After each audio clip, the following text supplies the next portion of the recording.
1.17 주식시장 핫이슈. 도널드 트럼프 전 미국 대통령 사진. 이 첫 번째 공화당 경선에서 압승을 거두면서 이른바 트럼프 테마주가 일제히 폭등했다.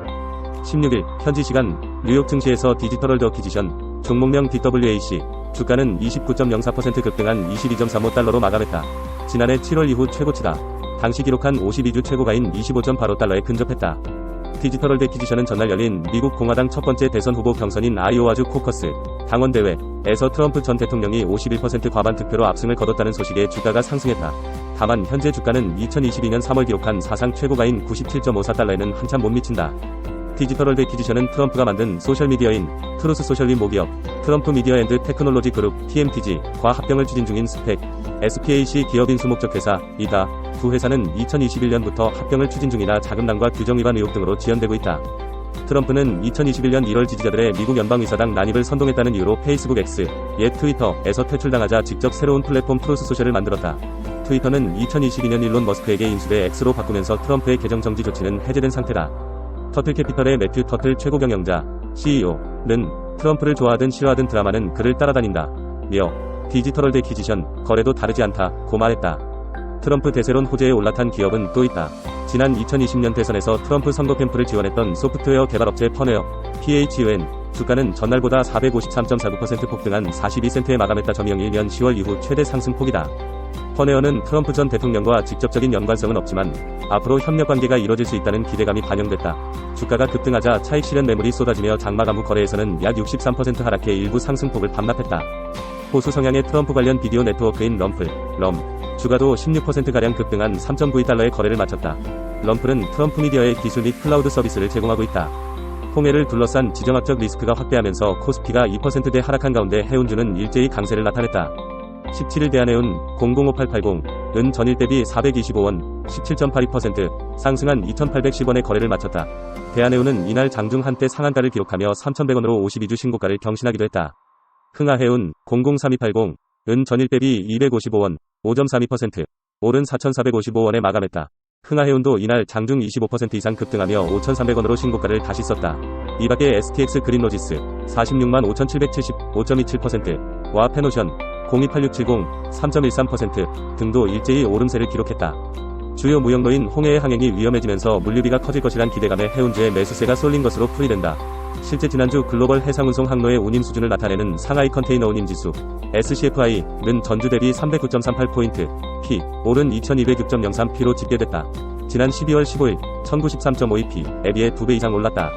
아프리카와 중동 사이에 있는 홍해에서 하마스를 지지하는 예멘의 후티 반군 공격으로 세계 물동량의 30%가 오가는 수에즈 운하가 멈추자 글로벌 물류 적체 현상이 심화하면서다. 기존에는 유럽을 향하는 선박이 수에즈 운하를 거쳐 지중해, 유럽으로 갔지만 분쟁 이후로는 운항일수가 15일 늘어난 남아프리카 희망봉으로 우회하고 있다. 최근에는 미국 주도 연합군이 후티의 본거지를 타격했지만 오히려 후티가 미군 함대를 향해 미사일을 쏘며 반격하는 등 갈등이 격화하고 있다. 증권가에선 홍해발 물류 리스크에 따른 해상 운임비 상승으로 해운주가 당분간 상승세를 나타낼 것으로 내다봤다. 김정윤 대신증권 연구원은 중동 지역 전반적으로 지정학적 긴장감이 단기에 완화될 조짐이 없는 시점에서 홍해발 물류 리스크 이에 따른 해상 운임 비용 추가 상승이 더 이어질 가능성이 높은 상황이라며 확대되는 해운 불확실성 속에 해운주 주가의 추가 상승 가능성은 유효하다고 설명했다. 정부가 주식 투자자들의 세 부담을 대폭 줄인다. 개인 투자자들의 희망사항이었던 금융투자소득세, 금투세를 폐지하고 증권거래세도 홍콩 싱가포르 수준까지 낮추기로 했다. 투자자 자산 형성을 위해 개인종합자산관리계좌 ISA 납입 비과세 한도는 2배로 늘릴 계획이다. 아울러 투자자 친화적인 자본시장 조성을 위해 이사회 책임을 강화하고 주주총회 참여 방안도 확대할 계획이다. 코리아 디스카운트를 해소해 기업 가치를 높이는 것이 목표다. 정부는 17일 네 번째 국민과 함께하는 민생토론회를 열고 상생의 금융, 기회의 사다리 확대라는 주제로 금융정책 방안을 보고했다. 자본시장이 국민과 기업이 성장하는 상생의 장 역할을 하고 국민의 자산 형성을 지원하는 자산 형성의 사다리로서 기능할 수 있도록 관련 정책을 마련했다. 가장 핵심은 주식세제 개편이다. 점이 5년 도입 예정이었던 금융투자소득세, 금투세를 폐지하고 증권거래세도 낮춰 주식 투자자들의 세 부담을 낮추기로 했다. 금투세는 국내 주식 수익이 연 5천만원, 기타 금융상품 수익이 연 250만원일 경우 수익에 대해 최대 27.5%를 세금으로 부과하는 제도다. 지난 2020년 당시 자본소득 과세를 강화해야 한다는 취지로 마련됐으나 세금 회피를 위해 큰손 투자자들이 시장을 이탈해 증시가 불안해질 수 있다는 우려가 제기된 바 있다. 이에 정부는 금투세 폐지를 위한 소득세법 개정안을 다음 달 초 국회에 제출할 계획이다. 증권거래세도 앞서 개정된 시행령대로 2025년까지 0.15%까지 인하해 거래 비용을 낮춘다. 당초 금투세 도입을 전제로 증권거래세가 인하돼 금투세를 폐지하면 인하 계획에 차질이 생길 것이란 우려가 나왔지만 정부는 두 제도의 연계성을 사실상 부인했다. 이미 개정된 시행령대로 증거래세 인하를 추진하겠다는 것이다. 김소영 금융위 부위원장은 홍콩이나 싱가포르나 대만 같은 아시아 주변국을 살펴보면 증권거래세가 0.1에서 0.2% 사이 라며 우리가 0.15% 정도로 내려도 크게 높거나 낮은 수준이 아니다 고 말했다. 또 자본시장이 활성화돼 거래액이 커지면 0.15%라고 하더라도 기존보다 훨씬 더 많은 액수가 될 수 있다 고 덧붙였다. 개인종합자산관리계좌 ISA에 대한 세제 지원도 확대한다. 이를 통해 국민의 중장기 투자수단을 마련한다는 계획이다. 우선 ISA 납입 한도를 현행 연간 2천만원, 총 1억 원에서 연간 4천만원, 총 2억 원으로 2배 상향한다. 배당 이자 소득에 대한 비과세 한도도 현행 200만원, 서민형 400만원에서 500만원, 서민형 1000만원으로 2.5배 올린다. 정부는 개편안 따른 세제 혜택이 3년 가입, 의무 가입 기간을 기준으로 일반형은 최대 103만 7천원, 서민형은 최대 151만 8천원에 달할 것으로 예상했다. 연 최대 2천만원까지 3년 납입한 현행 사례와 연 최대 4천만원까지 3년 납입한 개편 이후 사례 비교에 따른 것이다. ISA 가입 대상 역시 확대한다. 기존에는 3년 이내 이자 배당 소득이 2천만원을 초과해 금융소득종합과세 대상이 되는 경우 ISA에 가입할 수 없었다. 이에 정부는 국내 주식 및 국내 주식형 펀드에 투자하는 국내 투자형 ISA 상품을 만들어 금융소득종합과세 대상자의 가입을 허용하기로 했다. 다만 비과세 및 저율분리과세 9.9% 적용은 없이 15.4% 원천징수세율 의 분리과세 혜택만 적용된다. 정부는 투자자 친화적인 자본시장 조성을 위한 제도 개선도 추진한다. 이사회 책임을 강화하고 주주총회를 내실화하는 방향이다. 금융위는 법무부와 손잡고 소액주주 권익을 보호를 위한 상법 개정을 추진 중이다.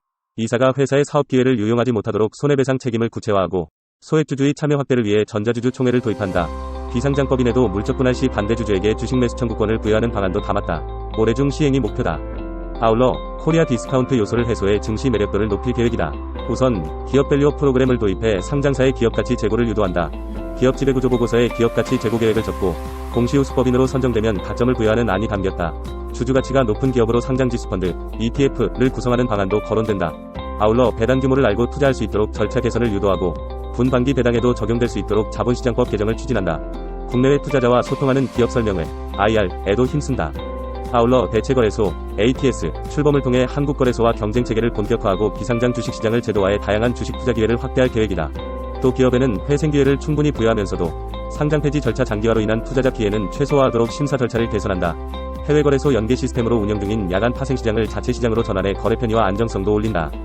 공매도 전면금지 기간 중 무차입 공매도 방지를 위한 전산 시스템을 구축하고 대차 대주간 상환기관 담보 비율 차이 개선으로 기울어진 운동장을 해소한다.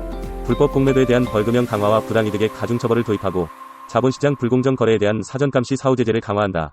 아울러 자사주 전환사채, 시비, 제도 개선으로 대주주의 편법적인 사익 추구를 차단할 방침이다.